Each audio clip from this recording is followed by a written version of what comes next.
ప్రేమణ దేవుని వాళ్ళారా, ఇక్కడ చూడండి నెహెమ్యా గ్రంథంలో 4వ అధ్యాయంలో చూడండి.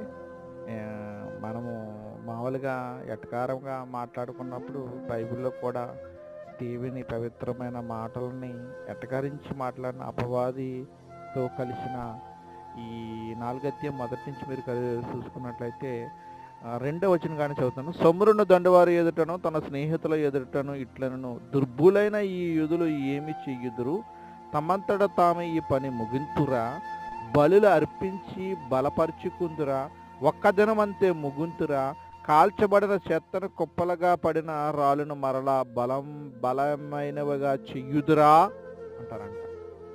ఓకే, ఇలాంటి ఎన్నో పెడతా ఉంటాను, మీరు ఆలకించాలని దేవుని బట్టి కోరుచున్నాను. ఆమె అందరికీ కూడా వందనాలు.